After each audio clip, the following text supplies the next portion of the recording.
Warning.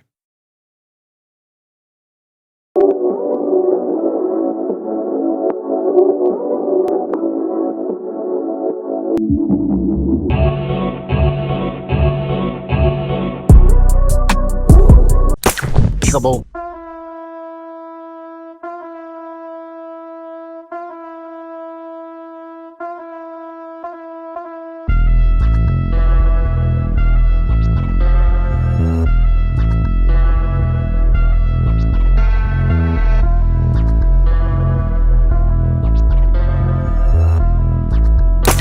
That boy is Benny Hanna.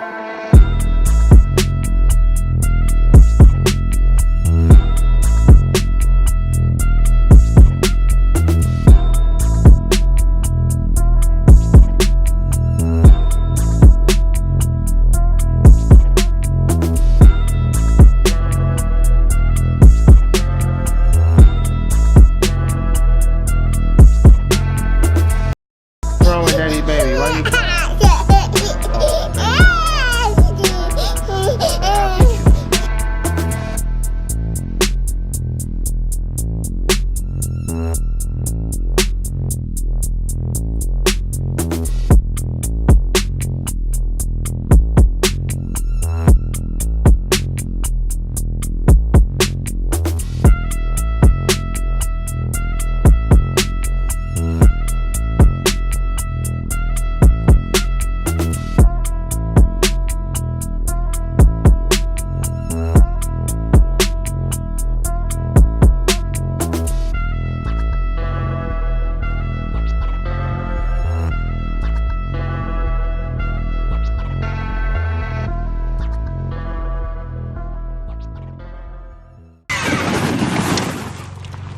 You niggas hate me, huh? Pussy. Yo, what up, though? Welcome back to SidTV, or welcome to SidTV, depending on who you are. I have been doing some thinking. Okay, so since I even started getting into guns, I noticed that like Glock is like the real go-to. You know what I'm saying, for the urban community. We really go to the Glock like we go to like the Charger and the Durango, you know what I'm saying, things like that. So I kind of be seeing y'all guns, man, and like y'all be parting them out, y'all be putting like beams on them and like red iron sights. And, you know, like I'm not trying to like hate or nothing. I just feel like, you know, you could do better, you know, and I'm here to help you do better because it's all about progression. So before I even start running my mouth about Glocks, I just want to let you know I am not a Glock expert. I'm not a Glock expert by far. I've only carried like 2 Glocks really in my life. You know, I got my 17. This was the first Glock I bought, Glock 17 Gen 5. Second Glock that I have is going to be the Glock 19X. This is actually not my gun. This is my wife's gun, but I carry it for EDC purposes just as much as she carried because it's kind of confusing. That's the point. I'm not a Glock expert. I'm kind of. Since you saw my last video, I know. You know I'm more of a SIG boy. I love my SIGs, I'm not gonna lie. I just feel like SIGs is like the next step up. I feel like, why would I have a Glock when I can have something that looks literally this beautiful? This is like my baby. Like, SIG is like, yeah, SIG's my go-to. And then we're not talking about SIG. Check out my last video if you want to see me talking about my SIG and the problems that I'm having. I still cannot get the front sight off. Nothing has changed, just so you know, and we're clear about that. And I'm still very, very, very upset about that. So I came up with a list to get into the Mature YNs Club. I am the president and CEO. I established the foundation today. So with that being said, I came up with a list of certain things that you have to have in order to qualify to be a mature YN. This is no questions asked. If you don't have these things, cannot get in. This is an all-inclusive list. Actually, it's not an all-inclusive list because you got to be responsible. And I don't know y'all personally, so I'm hoping personally that y'all are responsible. But since I don't know you personally, I'm just assuming that you are responsible. So if you are responsible, we're going to automatically check that off on the list that you are responsible. Just so we clear, responsibility, being responsible and taking accountability and responsibility for one's actions is a crucial requirement if you want to be a mature YN. If you're not responsible, don't bother. So rule number 1 in order to be considered a mature YN: no felonies. No felonies, big dog. You got felonies? You got felonies? Okay, I'm just making sure because felonies is an automatic disqualifier. If you got felonies, this video unfortunately is not for you. You can stick around for the entertainment. You know, we appreciate you, but you're gonna have to sit in the back. You cannot participate in any festivities whatsoever. Felonies automatically disqualify us. That's our rule number 1. No felony. Okay, rule number 2. Rule number 2. CPL licenses. CPL permission slips are a must whether you like it or not. It doesn't matter whether you like it. It's a requirement. I have my CPL license permission slip. I didn't have to ask my mom. In order to get this, I had to ask somebody else who did not give birth to me, and who is not willing to help me according to case law. Police are not responsible for protecting you. Read your case law. But you must get your CPL permission slip license. Fingerprinting is required in order to get your CPL. There are certain disqualifications, including certain things like disorderly conduct, and certain criminal and drug charges and things like of that nature. Don't have any felonies again. You able to pass the background check, you can probably get your CPL. But if you live in certain states, you cannot get a CPL if you've had a disorderly conduct charge. Disorderly conduct charges disqualify you sometimes up to 3 years depending on your state, and make sure you ask before you act an ass, because disorderly conduct charges disqualify us from having the beautiful CPL card that we absolutely need to be in the official mature YNs club. Now, just because you have your CPL doesn't mean that you're not responsible for being responsible. You have to be responsible and you have to follow the rules of the law. And we're going to go over a few rules of the law with my CPL license. So my CPL license states that I am prohibited from carrying a concealed pistol, a concealed firearm, inside certain establishments and inside certain areas, I guess you could say. Here's what it says. The licensee is prohibited from carrying a concealed pistol or an EMD device on the premises described below. School or school property, excluding parking areas, child care or daycare center, child care institution, or child care placing agency. I can't see, it's kind of dark. Sports arena or stadium, bar, tavern where sale and consumption of liquor is the primary source of bar or tavern where sale and consumption of liquor is the primary source of income. Church, synagogue, mosque, temple, or other place of worship. Entertainment facility where a seating capacity is 2,500 or more individuals. Hospital, dormitory, or classroom of a community college or university.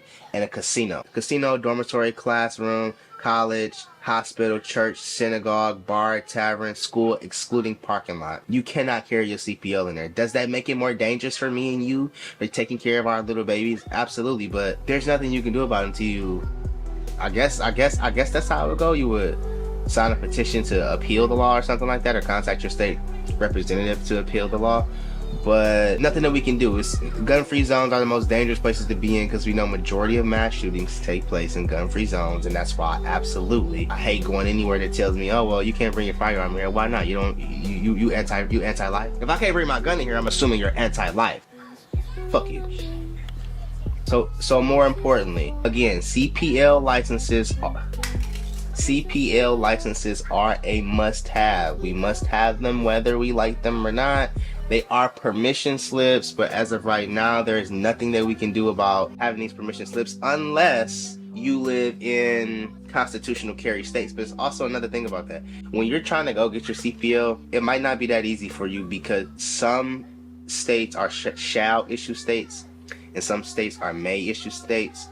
Some states are may issue states and some states are shall issue state. A may issue state, in which I don't live in a may issue state, I live in a shall issue state. A may issue state is basically like they may issue you a license depending if you meet a certain type of criteria, which is of importance or need to have, necessity necessarily. Life is in imminent danger, or you're like a public figure, because you know they had that problem in New York. Shout out New York, but I despise our government. Our government is atrocious on so many levels. Shout out Long Island audit. But I live in a shall issue state, which basically means like the law describes what qualifications I must meet in order for me to obtain my CPL license. There are certain disqualifications that are listed within the law. Like I told you earlier, in my state, disorderly conduct is a automatic disqualifier up to I think 3 years or something like that.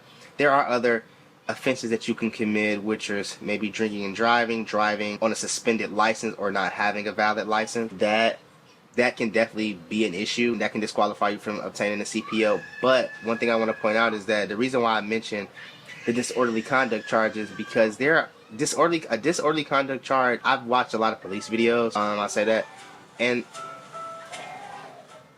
a disorderly conduct charge. It's currently 5:50 a.m. I know. And now, A disorderly conduct charge is very, very easy to get. I've seen people get disorderly conduct charges for using. I haven't seen it, but I've seen it on video. Of course, you know, people easily getting disorderly conduct charges because they're cussing in public. You know, generally that's the most common. You can fighting certain things, even bumping somebody you can be charged for disorderly conduct. If not, what is it, assault or battery? One of those. I'm not really sure. One of those. Correct me in the comments. Either assault or battery. Anyway, disorderly conduct is very easy to catch. That's an easy charge to catch. Even though it's a misdemeanor, you don't want to catch a disorderly conduct charge because it will disqualify you from getting this.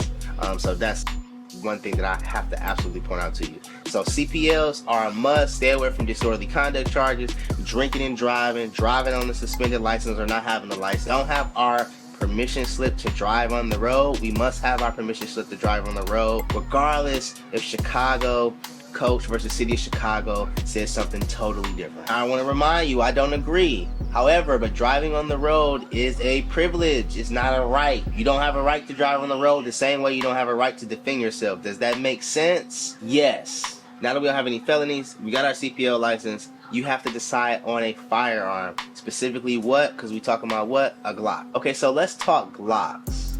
Now this is my Glock 17 Gen 5. Remember, like I told you, I am not a Glock expert. Being a Glock expert is not really my expertise. I'm really more a SIG boy. Kinda. But I'm going to use the Glock 17 in this example, not just because it's only one of two Glocks that I have, mostly for the simple fact that I think it's in my opinion, I think it's the best all-around Glock. All in all, I've shot the 45, I've shot the 19, I've shot quite a few Glocks. Like I said, I'm not a Glock expert, but from what I've seen, even with this being ported, because I have this ported, I got this ported, I don't have the ported barrel in. Right now I got the threaded barrel in, but even though having this ported, I still feel like, you know, like, it wasn't all that I thought it was gonna be. Now, granted, I did get the chunk port on here. I didn't get the port like I got on my Echelon. I think I got 4 ports in my Echelon. Even though I didn't get the 4 ports, I still feel like it was underwhelming, and I still feel like it was snappy. And I feel like just like the ultimate to like kind of like pimp it out. Hold on, man. So I was saying that I think that out of all the Glocks that I've shot the 19, I've shot a 17, I've shot a 20, a 22, I've shot a 45, 19X. And so basically out of all of those guns, I feel like as far as standard magazine capacity with the 17 holding 17, we're gonna use the Glock 17 as an example. Now, I'm not gonna say that you can't, like, or that you shouldn't, and that you should limit yourself to just the 17. The 19 is obviously a good option. 19 and this gun is basically the same. The only difference is this gun doesn't have the front cocking serrations, and this gun has nice sights, and it also has a little lanyard loop at the bottom. And you can take this off too if you don't know. You can take the lanyard loop off your Glock 19X if you don't know. But we just using the 17 as an example because that's the Glock that I have available, and that's really like the only Glock that I'm kind of really interested in really getting.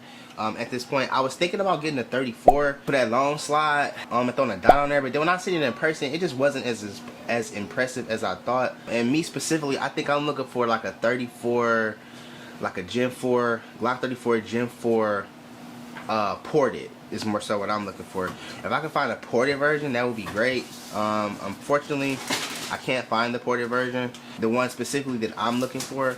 So if I'm able to find it, I'm probably gonna slap it on the channel for sure, and get some rounds to it if I can. But I'm really like in the market for a 19X, not a 19X. I'm really in the market for a 1911. I'm changing the subject, but it's this cold ass 1911. I cannot remember the name, but man, if y'all could send me that gun, man, damn, I'd appreciate y'all. So again, we're gonna use 17 only as an example for this study. Now, hold on, I had a list real quick, cause so again, we're using a Glock 17 as an example, based solely off the purpose of standard magazine capacity. Glock 17 typically comes with 3 17 round magazines, 3 polymer 17 round magazines. So that's why we're gonna use the Glock as an example. Also, yeah, that's really the only reason why. Yeah, that's really the only reason why we're gonna use the Glock as an example. Only for the magazine capacity standard. So we just gonna solely use that your Glock 17 is your YN special or your home defense or even your everyday carrier, I guess. If you want to carry a full size, yeah, I guess. I mean, depending on your stature. I can carry this. I can carry this EDC because I have EDC this in one of my holsters. But majority of the time, I carry my P320 full time as my EDC, my full size. I carry this gun. I carry this gun. This is actually the gun I carried for quite some time. Minus obviously the red dot, but I carried it just like this, and I had the light that I have on. The light that I got on the 19X is the light that I usually carry on the SIG, but I only got one of these lights, so if y'all want to send me another free light, I'd appreciate it. Okay, so now that you got your Glock 9, so now that you got your Glock 17 is your primary go-to weapon, the next thing you have to get 100% to up your game to the extra upper YN echelon of tierness, you have to get a threaded barrel. Threaded barrels are an absolute must. You cannot put your can on, your suppressor, your silencer without a threaded barrel. You can try it if you want to. I highly doubt it's gonna go on. We'll talk about cans later, but for now, let's talk threaded barrel. So this particular barrel, threaded barrel I got from AIM Surplus. I think I paid about $45 for it. I will say that though, that's the reason why I do love Glock. All their parts are so, you can find their parts conveniently. You could walk down the street and stumble past like a crime scene or something like that, or some YNs doing something, hopping out of a car, hopping out of a stoley or something like that, and more than likely, if you find a magazine on the ground that they drop, it's more than likely gonna be a Glock. So that's a plus. I mean, granted, is you don't know receiving stolen property, you know, and so forth. Probably, you probably wouldn't want to do that, but all in all, that is why I love Glock, because of the accessibility of their parts, and plus their parts not that expensive. That barrel was this barrel was again $45. When I went to go look at a barrel for my P320, shit, that barrel was what, no less than $140. You can't get the P320 barrel for no less than $140. So that kind of pisses me off. That's the reason why I don't like SIG in that sense, is because they parts are so expensive, and then like to work on the gun, it requires like a master's degree, you know what I'm saying, of some sort. It requires like a master's degree in gunsmith, and I don't feel like that's reasonable. That's not reasonable. So other than SIG parts being expensive, I still do like SIG. I'm just gonna continue to say that I do like SIG, but Glock parts are cheaper and they're more readily available. You can go into a store probably and find like Glock parts for your gun more than you probably could for a SIG part for your gun, more than likely. But this barrel was $45 by AIM Surplus. I have not had any problems out of this. Me, Shells, and Trey, we've been to the range. I think I want to say like maybe once or twice, and had no malfunctions out of this gun, or like failure to feeds barrel related. I think the one malfunction that I did have, I think was from lip wristing. I'm not really sure, because again, I've only shot it like twice. But for the most part, this barrel is absolutely phenomenal. It's a chrome barrel is stainless steel. It's a stainless steel barrel. It has like Glock. It has like 19 markings on there or something like that, like 17 or 19 markings on there. I don't think you can see it, but it got some markings on there. Barrel is A1. Now I will admit, when I put the barrel into this gun for the very, very first time, I thought that I got either the wrong barrel or the barrel was out of spec, but kind of find out the barrel just fits so snugly wuggly in there that it was more so me. It was no fitment issue, so I'm glad that was not a problem, because really once I put it in, I looked at it and inspected it, even looked at the threads. Oh, it also came with a, you know what, no, it didn't come with a thread protector. I had to buy the thread protector separate, and I think that was like $7 or $8. But other than me inspecting it visually, it appeared to be good. It appeared to look like a standard OEM barrel. And again, when I first put it in there, it wouldn't quite fit into full battery, but I realized not into full battery. The barrel wouldn't go flush inside the slide, and I realized that was just me. I didn't have it in there correctly. Went to the range, like I said, tested it out. Amazing. If you need cheap barrels, Aim Surplus, who I'm gonna get my stuff through. Like I said, the same place I got this from. Unfortunately, I could not find any P320 barrels on there. All their P320 barrels is like $100 and something, $200 and something plus, and I just feel like that's ridiculous. I'm not finna pay that. You can kiss my ass. But they got super cheap Glock parts. Stumbled across them. So glad that I did. Absolutely happy, and absolutely, the gun is absolutely performing perfectly. So remember, threaded barrels are needed in the process because we cannot put our suppressor on, our can on, without a threaded barrel. So don't try to skim out on the threaded barrel. The lowest you probably gonna find a threaded barrel is probably honestly, I think the cheapest you're gonna find is what I found this one for, which was $45. You probably not gonna find it cheaper nowhere else. If you do go cheaper in the barrel, I wouldn't recommend it.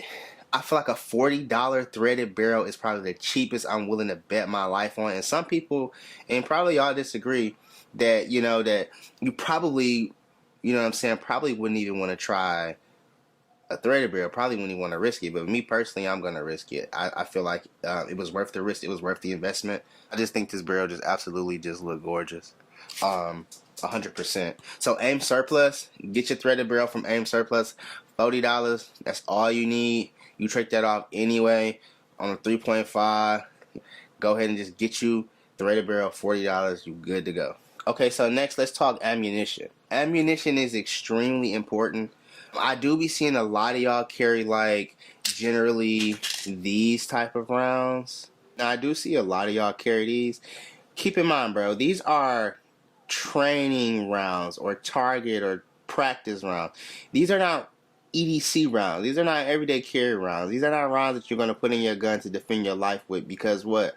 These have a chance of over-penetration. We don't want to use over-penetrating rounds. We want to use rounds that administer a lot of energy into our subject. We don't want to use rounds that are going to over-penetrate our subject and possibly strike somebody else. So I've seen a lot of y'all using these rounds in a lot of y'all videos. Do not carry these. This is a round that I got out of a box of Blazer that I got from Dunham's. Ammunition. Don't just put anything into your gun, even though you're not going to listen to what I'm telling you, and you're going to go ahead and put it in there anyway and buy some target or practice rounds and put it in there anyway. This is what your ass going to get in your gun just for being hard-headed and not listening to SID. Did you do what SID said? You didn't. Now you got a lump on your head. I'm trying to tell you, check your ammunition, because you can see this is how it's supposed to look. They're lined up, as you can see. As you can see, they're even. This is how it's supposed to look on this side. This is how it looks. You see how pushed down the round is? So keep in mind of what you're putting in your gun. Just don't put anything in there, please. You can get a squib blow. You can get anything. It can cause your gun to blow up in your damn face. Don't just put anything in there. Check every round that you put in your gun, because you're responsible for it. This is typically the ammunition I carry. I carry 147 grain. PSA. This is some AAC. This is about $50. No, not $50. I'm lying. It's like $28 a box, I think, or something like that. When I had bought mine, 147 grain. Since you're going to be using a silencer, you're going to want to shoot 147 grain at least, because you want to get below that speed of sound.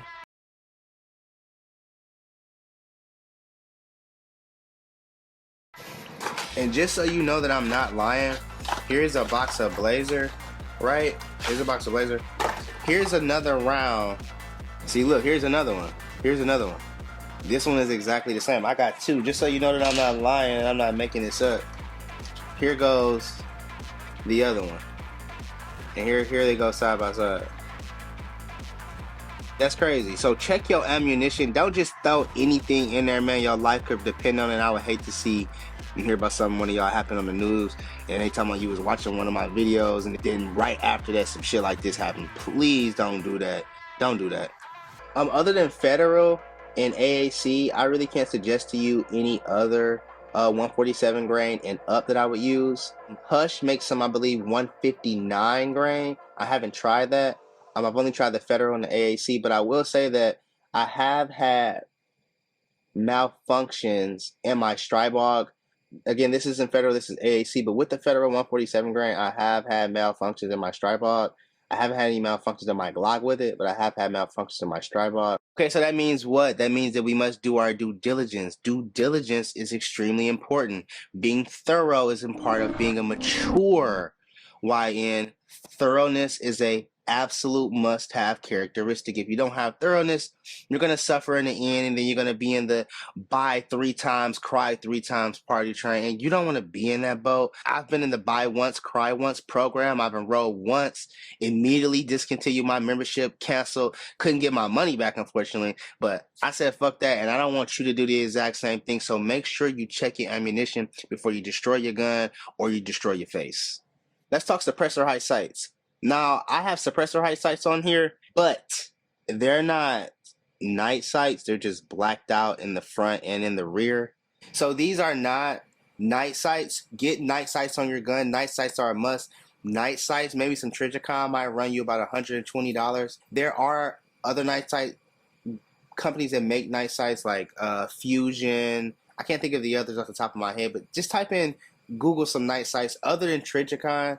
And you can find some pretty, even True Glow. I'm sorry, I forgot about True Glow. True Glow makes some very good night sights. And actually, these sights on this gun are True Glow sights. These originally came off my PSA Dagger. I don't have it in the room with me right now, but they originally came off my PSA Dagger, which came with a threaded barrel. These are not night sights, unfortunately. I haven't gotten any night sights because, like I said, if you haven't already seen my past videos, I've been going through a whole lot and so forth and so on, and this has been going on for a long time, so it kind of like put a damper in my thing. So that's why I'm trying this avenue to really see what comes of it, because like I said, it's kind of been something I really been wanting to do, you know, and it's not easy. It's very challenging. I will admit that it's very challenging.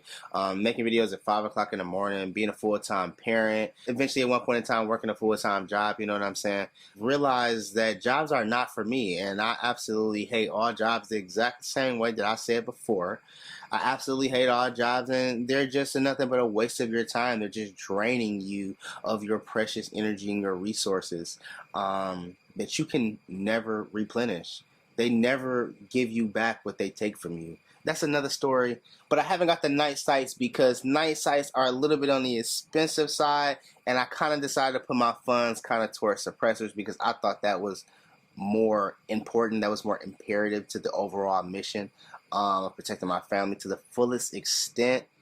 So I kind of just didn't really care about suppressor night sights in particular, as long as they were suppressor height sights.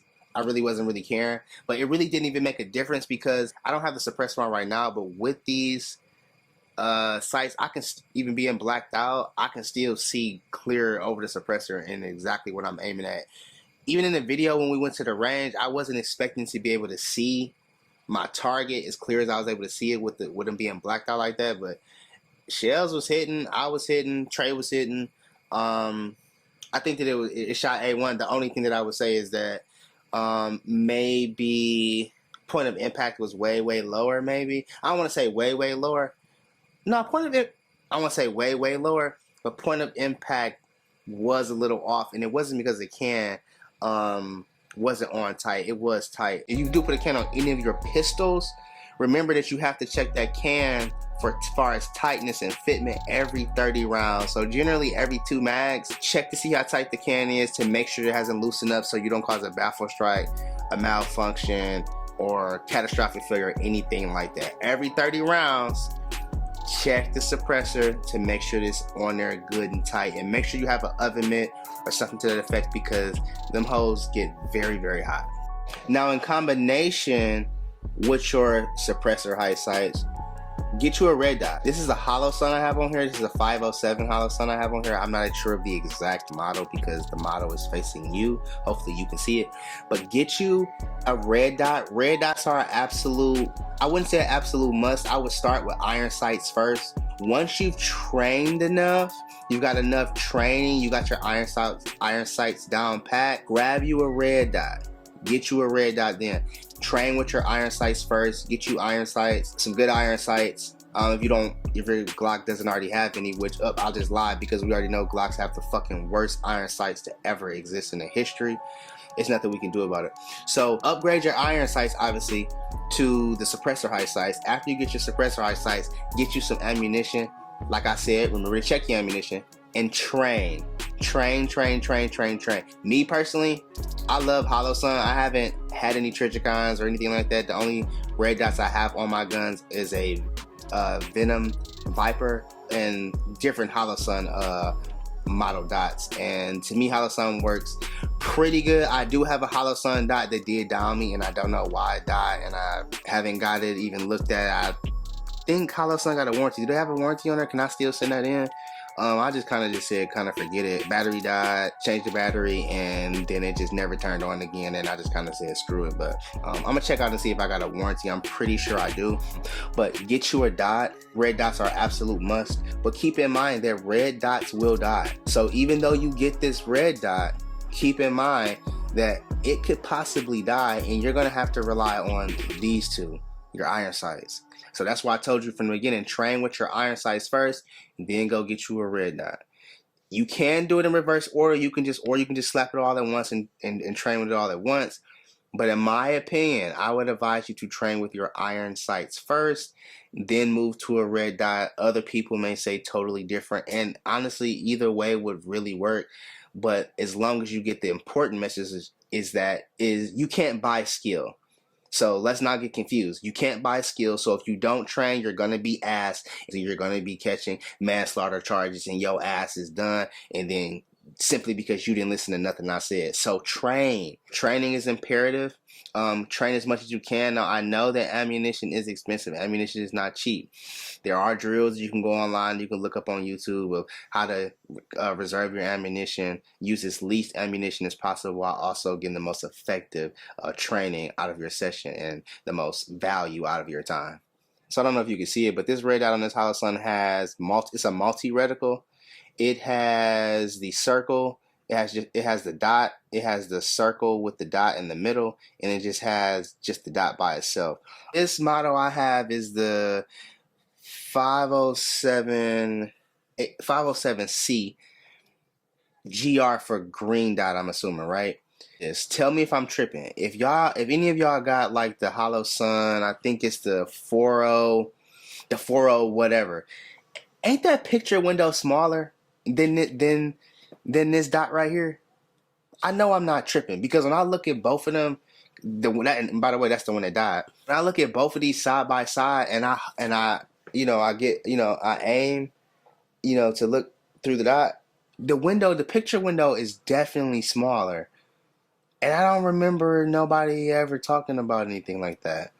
I don't remember that, but I'm almost certain that picture window is smaller. So if you do decide to go with a Hollow Sun dot, make sure you're getting the 507 something odd whatever number series, the 507 series. Try to stay away from the 4s because the 4, like I told you, died on me. And from my knowledge, what I truly believe, I believe that the 407 series definitely has a smaller picture window. And you're going to notice it if you get a 407 and a 507. Pretty sure. So just stick with the 507 series versus the 407 for a slightly bigger picture window. It's not really big, but it's definitely noticeable. Now keep in mind though, when you choose optics, you don't want to choose an optic that's too heavy so where the slide won't track back and forth, because remember, we're putting a suppressor on this. So if the optic is too heavy, the slide might have a trouble tracking back and forth. I personally haven't had any slide tracking issues. Mine was more just trigger related because of how I was not letting the trigger reset. We're going into the notion that we're using the factory recoil spring and guide rod. We're not taking it all the way there. We're going to keep that standard. We're not going to mess with our internals to that extent. The most we're going to mess with our internals is going to be our barrel and maybe our trigger shoe. But in here, as you see, I have the performance enhancement trigger, which I highly advise. That'll keep you away from having to do all that extra. Install on the performance enhancement trigger is very easy. I installed mine. It took me maybe about 10 minutes maybe max, and that was the first time I was doing it. So if you don't want to get the performance enhancement trigger for 100, I would simply advise you to change out the trigger shoot at max. Don't go screwing around with the internals, changing out. Try to refrain from changing out your internals. The most you want to change out, maybe the recoil spring, maybe the guide rod, but we're not doing that in this case. Leave that stock. Change the trigger. Grab the performance enhancement trigger. Trust me when I tell you, all your problems are going to be solved. The reset is better, brake is better, everything about this trigger is 100%. And even to prove my point, it is unloaded. It has quite a bit of take up, but it's smooth though. It's not like gritty on the stock trigger. It's smooth. Take up, wall, brake, reset. Try it again. Reset. Reset is not that much, but that brake is like glass. It's extra crisp. Yeah. So performance enhancement trigger is an absolute must. Remember, we want to go with the performance enhancement trigger because we want to keep our internals as in stock as possible, so we can increase and maintain that Glock perfection and reliability. Because if you go screwing with your internals, I'm trying to tell you, you're gonna probably have a malfunction. Don't go messing with the recoil springs and the connector shoes and all that. Just change out the trigger. Glock performance, $100. I got mines off of some website to start with a B. Just trust me. Type in Glock performance enhancement trigger and then look for the website to start with a B and thank me later. Oh, see, what about flared Magwells? Chill out, I got you. Flared Magwells, in my opinion, are an absolute must, only for the simple fact that it does make the loading and unloading smoother. Like, it just gives it that, just in case you just off by a notch, obviously, it gives you that extra room for error, I guess you could say. So flared Magwells are an absolute must. We absolutely have to have a flared Magwell. I don't know where I got this flared Magwell from. I don't remember the company's name, but I did pay about $89. Do I think that that's expensive? Yes. There are a lot of flared Magwells out there. Look up some flared Magwells. Flared Magwells are a must, and you can't have the perfect Glock setup combination if you don't have a flared Magwell on there, because it just gives it that extra beautiful aesthetic look, and then it makes the gun look better in your hand too when you got the flared Magwell on there. It looks way, way, way better. Yeah, it looks way better with the Magwell on there. Make sure that when you put your Magwell on, make sure that you don't tighten it up too tight, because you don't want to strip it. Stripping is the absolute worst thing you can do. Trust me, you don't want to strip it. I have a little slight play. You probably can't see it on cam, like a little slight itty bitty tiny smally baby wiggle. You can't really see it, but the screw is tightened. I can't tighten it anymore. After you tighten it, I advise you to lock tighten it. Maybe put some blue on there. Don't put any red. Maybe some blue, maybe just to be safe, just so it doesn't go anywhere when you're shooting and reloading and slamming mags and all that type of stuff. Put some blue Loctite on there. Give it 24 hours to cure, and you should be set. But don't over tighten it. Now, when I stippled mine, I stippled the beaver tail into the frame itself. That's why it's kind of like a little hump. You can kind of see it there. But I flattened it out as much as I could. It looks a little weird, but it feels good. But I stippled the beaver tail into the frame, so I don't really have that issue of slide bite, because you will get slide bite. It will tear your YN hands all up. If you got big, fat, chunky, meaty hands, like big, fat, dirty, fat hands, it'll eat them hands up if you don't have the beaver tail attached. So I stipple mine into there, and I did it. It wasn't that hard. I'm almost 100% that you can do it too. And remember, a poor craftsman only blames his tools. Flared mags were an absolute must. I did try to color scheme this. When I originally got this gun done, when I got it ported, I intentionally tried to color scheme it. It looks pretty good. It matches. Slide is gunmetal gray. This was done by Patriot CNC out of Oklahoma. That's their logo right there. Patriot CNC did that. So they did the slide work. They put some slide engraving on there. And they also ported the top as well. And I have the ported barrel in my safe, obviously. And then they did slide work back here, where they gave me some deeper slide serrations. I think these slide serrations are deeper because they definitely look deeper than they were before, and they also milled my slide in order for me to put like an RMR pattern red dot or optic on here, and I ended up putting the hollow sun on here because this was not MOS or anything like that when I got it. They did mill it for me, and they did a good job. Milling was pristine, I will say that. Slide milling is rather cheap. You can spend maybe slide milling runs about maybe like 150. I think I paid like 250 for mine, 500 in total when I got this done as well as the echelon. But slide milling is also an option if you end up getting a Glock and it's not MOS. And I highly advise you to get the MOS version. But if you don't get an MOS version and you want to get it milled instead because you're thinking about getting it, I don't know, like Cerakoted or painted or ported or something like that, go ahead and do that. But just make sure you're going to someone who is reputable, because if you don't want them to mill your slide accidentally, like out of spec. Now, I know they're doing it with a machine and so forth, but if you send it to the wrong person, you letting somebody do it in-house or letting somebody do it who don't know exactly what they're doing, they can mess your slide up and you're going to be out of cheese.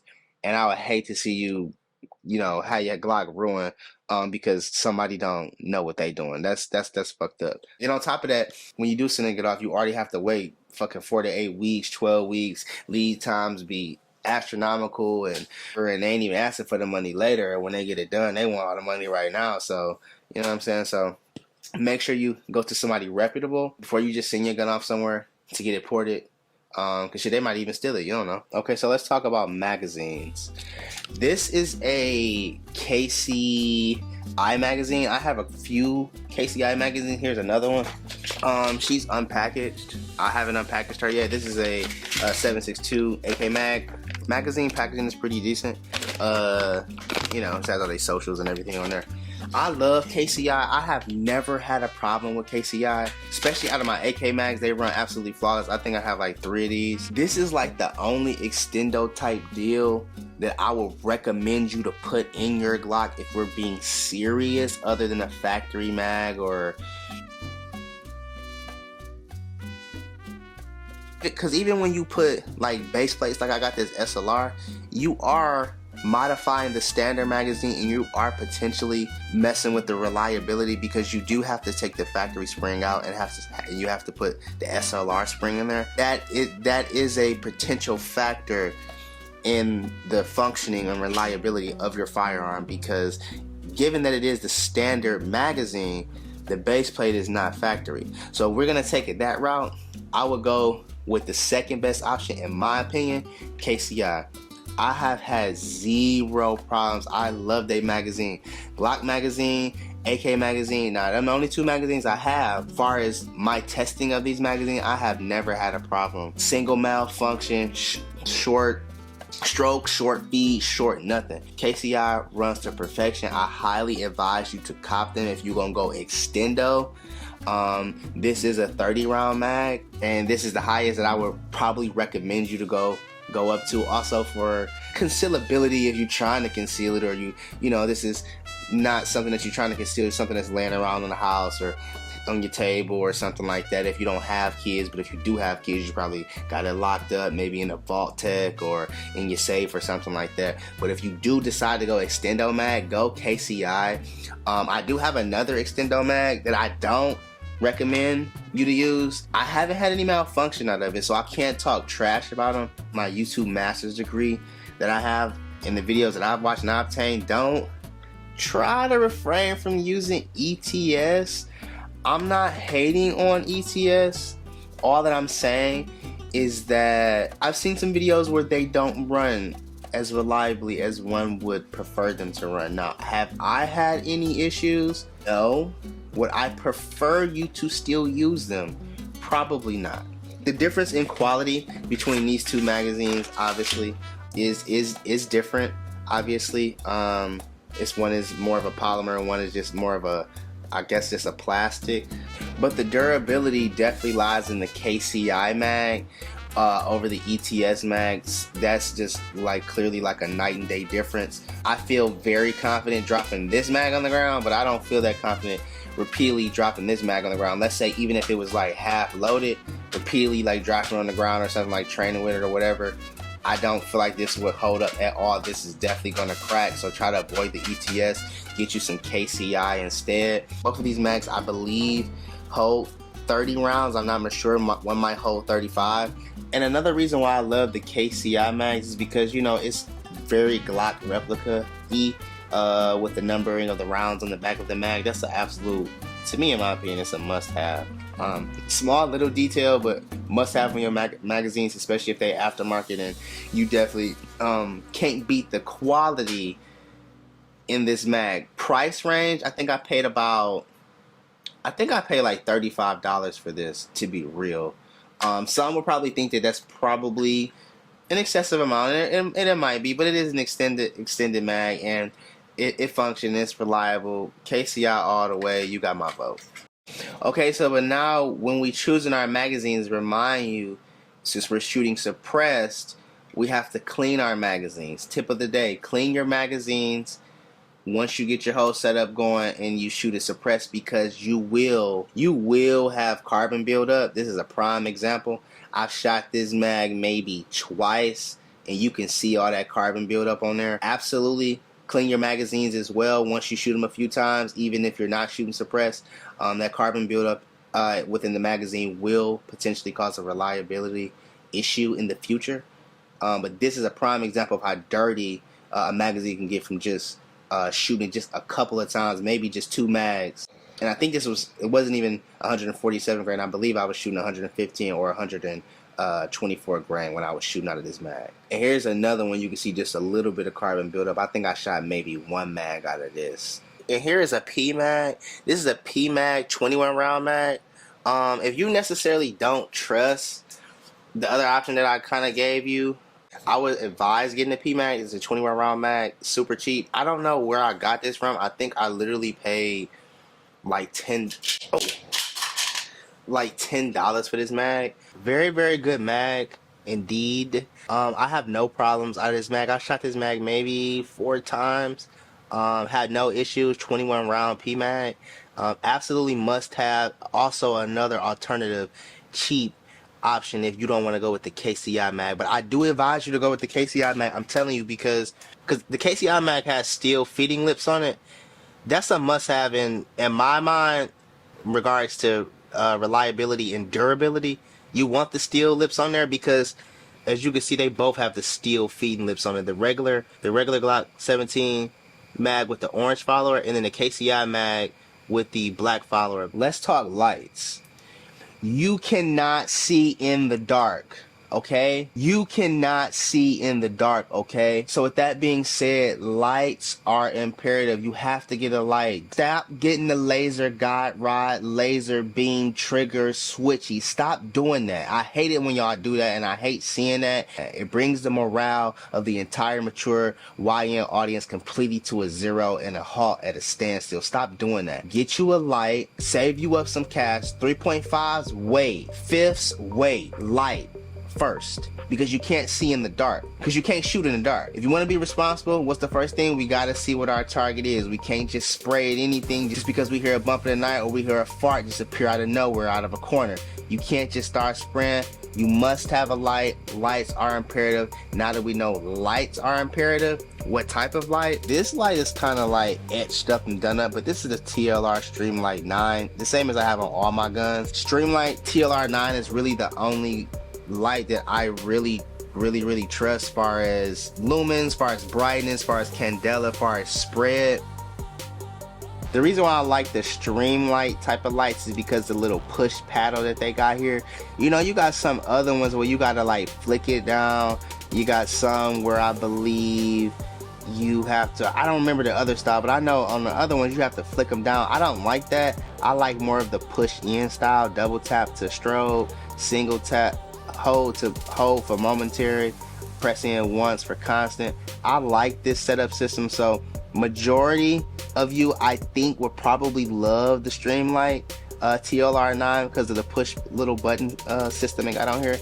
Try Streamlight. These cheap, they're not that expensive. They might run you maybe $130.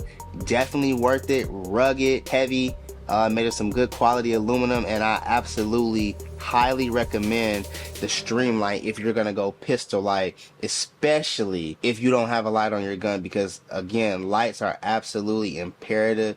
There is no way around it, bro. You have to get you a light. You don't drive down the street with no headlights on your damn car, do you? So you need to have a headlight on your gun. So if you don't have a headlight on your gun, how you gonna know where your gun going?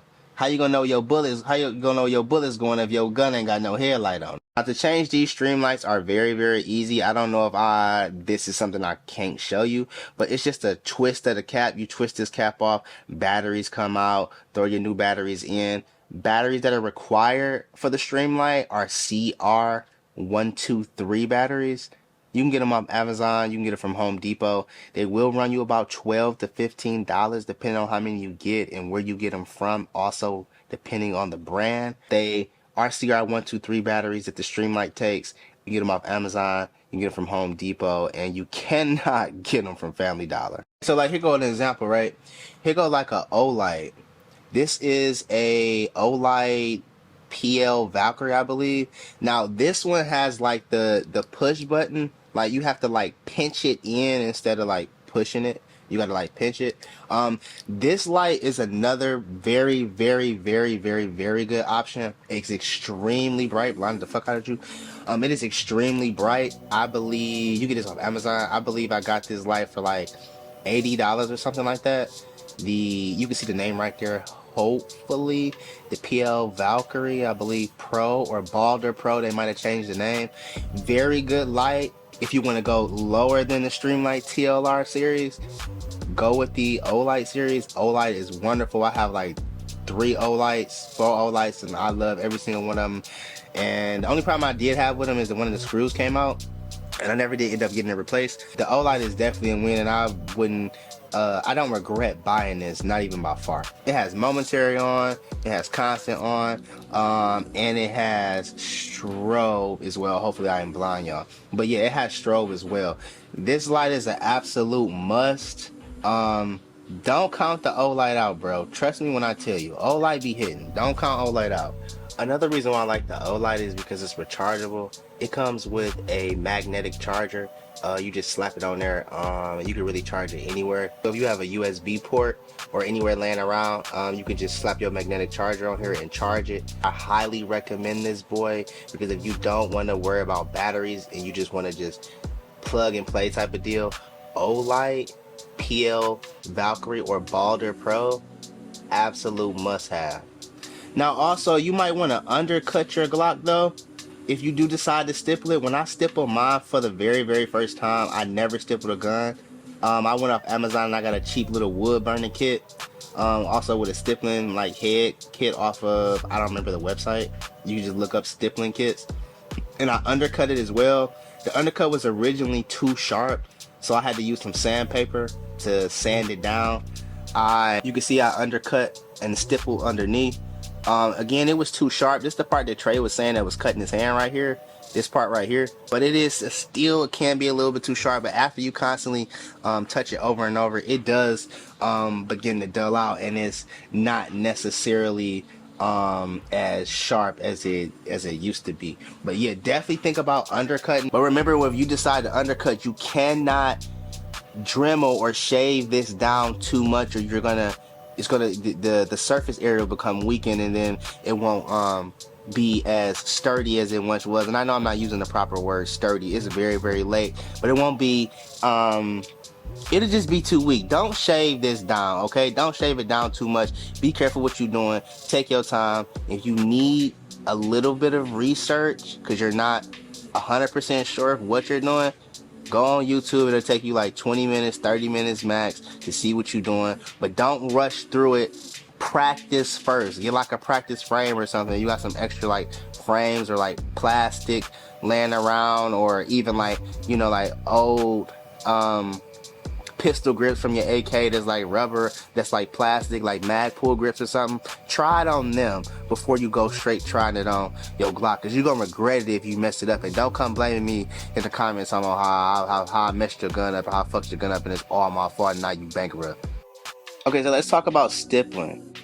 Stippling is kind of a tricky subject And the reason why stippling is a tricky subject is because I do advise you to stipple your gun for maximum control purposes. But to be honest with you, if you overdo the stippling, if you go with an extremely rough texture, you're gonna regret it in the end. I was kind of telling Shells that in my last video about how the stippling on this gun was just absolutely too aggressive, just like the stippling on my dagger. I don't remember what stipple head I used for it, but the stippling was too aggressive, because when you shoot with the suppressor, in my opinion, it's nothing but straight back pressure. There is no like super high muzzle rise or muzzle flip. It's really just back pressure.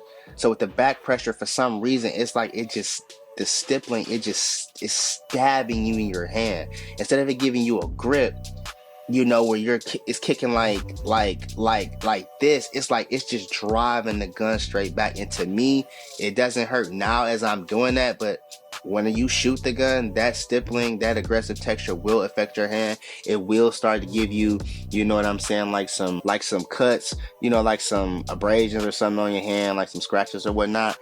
So to avoid that, try to avoid going with a extremely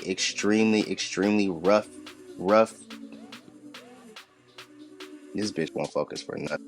The next thing you're gonna want to change out is your back plate. Back plates that come standard by Glock are trash. So we know that they trash, so we need to switch them out. This is the Eye of Ra. This is my favorite back plate I own. I got this from Millspin, I believe it was. I don't get anything from them for a multitude of reasons. I'm not going to.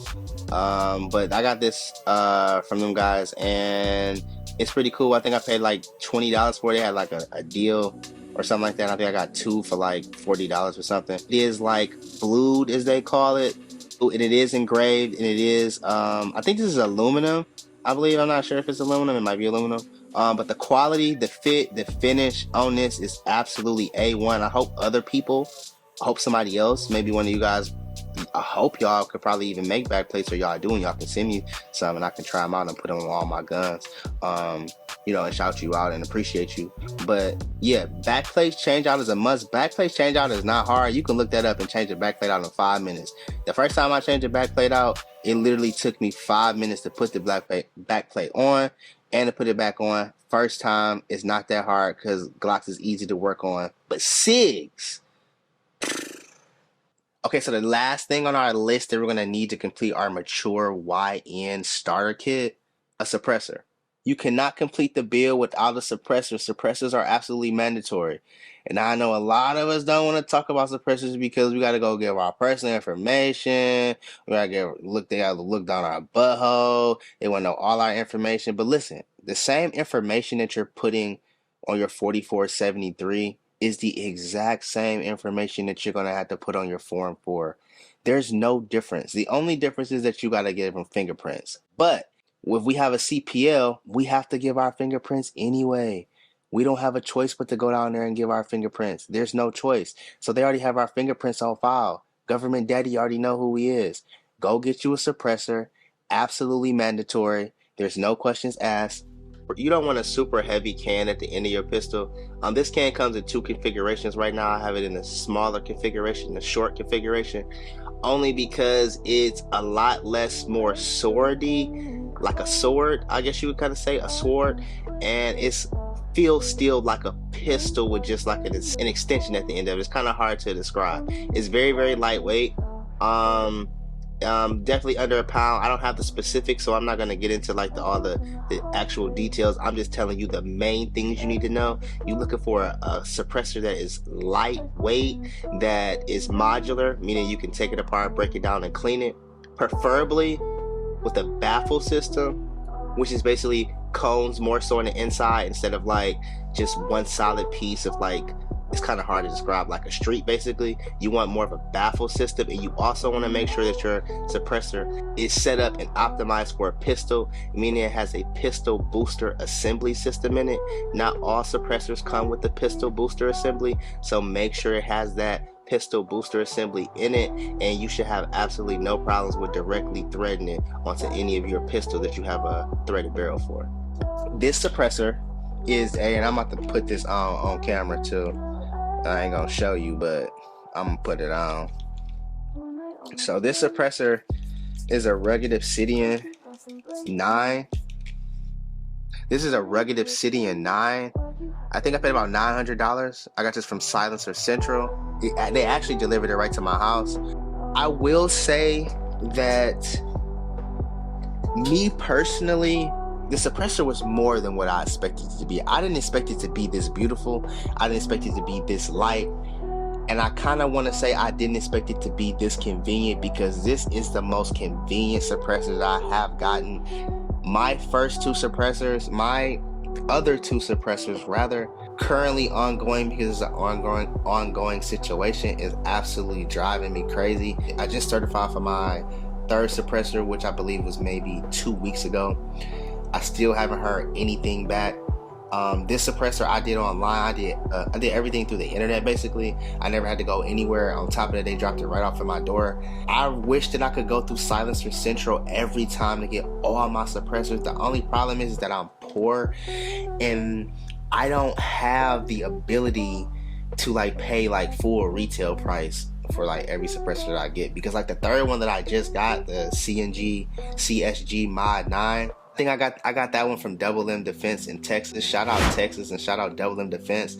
I really appreciate you working with me. I don't know your name, but I really appreciate you working with me for letting me put down the down payment and deposit on it. And even though I missed my payments, you still allowed me to transfer over the deposit that I had put down on my first two suppressors and transfer it to my CGS Mod 9. Then I was able to get it. Still wait on the paperwork to fly through, approve through for it. But I really appreciate you, Double M Defense. Y'all Texas people, y'all got some Texas hospitality.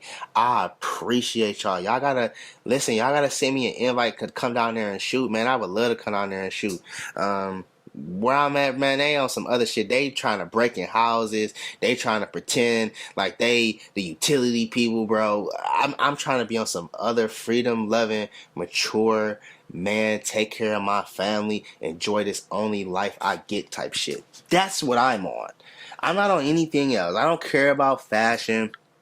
Look at my guns. I don't care about fashion. Fashion is the least I care about. I care about taking care of my kids. I care about taking care of my family. I care about making sure that my mother is okay. You know what I'm saying? That's what I care about. I care about my kids growing up free. I don't want my kids to become indoctrinated, to be indoctrinated with this with social media and these worldly things. These worldly things don't matter. The only thing that matters is your health and your family. In order to maintain that health, you have to protect that health. More than likely, you have to protect that health with what? A firearm. Whether you like it or not. If you want to protect that family, maintain that family, you need to protect that family with what? A firearm. Everything you get, everything you know, everything you see, it came from the barrel of a gun. Somehow, some way. That's how we got here. You know, which context you apply that to of how we got here. But that's how we got here. From the end of this. From the end of one of these. Maybe not this specifically, but from the end of one of these. I'm going to protect my family at all costs. I'm still young, but I have matured a lot. And I wish, as a community, as a black community, I wish that we would come more together. I wish that we would support each other more. It's a lovely thing to see us support each other, to see us out at shooting competitions and commenting and, you know, viewing, liking, doing whatever. Not really about that necessarily, because that's being, you know, being on the social tip, but seriously, supporting each other. I support y'all, and I really appreciate y'all. I appreciate y'all. It's amazing to see us getting into guns. It's so amazing. We couldn't do this 100 years ago. We couldn't do this 100 years ago. This is amazing. This is amazing. This is freedom. I would never trade this for the world, for nobody. I would never advise you to either, ever, on any circumstance. Now that we got all our parts sorted out, I really do hope that y'all put the best use of this list that I gave you. Don't go overboard, go spending your money. If you need to rewind it back, don't just watch the video once and then go out and spend your money.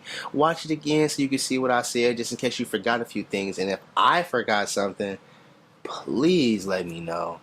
Please let me know. I'm always open for discussion. I'm always open and willing to learn. Always. Damn, it's so long I can't even get into the camera, but this is like the final form. Generally I don't carry it like this. I carry it like this with my other one that I usually carry with the SLR mag in there. generally, because this is like my go-to mag. This mag is hella expensive. This is the mag you saw in the intro. Not mag because I have a regular Glock 17 mag on here, but the base plate is an SLR Magwell base plate. Damn, and I paid, I believe it was like $40 something for this base plate. And it works wonders. I'm just kind of leery about dropping it on the ground. I haven't dropped it. I haven't done like any drop tests on it because I'm kind of scared to do so. I'm not gonna lie. It's made of aluminum. I'm assuming some type of fancy dancy aluminum. It's not bad. Detail and finish is superb. It does kind of scratch easily, but it's definitely worth every penny though. I'm not gonna lie. It's worth every penny up until I guess it fails. All in all, this is the mature YN setup, and I'm absolutely in love. Tell me what y'all think. You think I should make any changes? You think I should make any changes? Please let me know. You already know I'm open for discussion. I do kind of want to do something to her. I really don't know what I want to do other than put the suppressor height sights on there. I do want to do something else to her. I just exactly cannot put my finger on it. What you think? Think I should change anything on her? I think she looked beautiful like this though, I'm not gonna lie. For like a temporary home defense, I think this is absolutely beautiful. And I don't be carrying, I can't say whether or not I be carrying one in the head or not, because all my guns are locked up and easily accessible to myself. But yeah, this my baby right now. This is my temporary home defense, and I've matured to a whole nother level with this. And once you become a daddy and you become, a superhero, this is what you gotta rock, bro. You can't do nothing less than this. All in all, this is a steal. This is a very, very good setup. 147 grains in here. Remember, only 147 grains. Nothing else in the 147 grains. Has to be going less than the speed of sound. Less than the speed of sound. If it's going anything other than 1,080 feet per second, we need to rock something else. 147s and above, you should have no problems. Please let me know how your Glock setup turn out. If I forgot anything that you think can make the Glock even more special, other than the suppressor high sights, optic, and performance enhancement trigger, let me know. I appreciate y'all. Let me know in the comments what you think. If I missed anything, I'm sorry. I did my absolute best. It's probably like 7:44 in the morning. I got 15 seconds left on my camera. If it's one more thing that I can say is, I got 10 seconds left. Tyranny is the beginning of all diseases. Always. It's currently 7.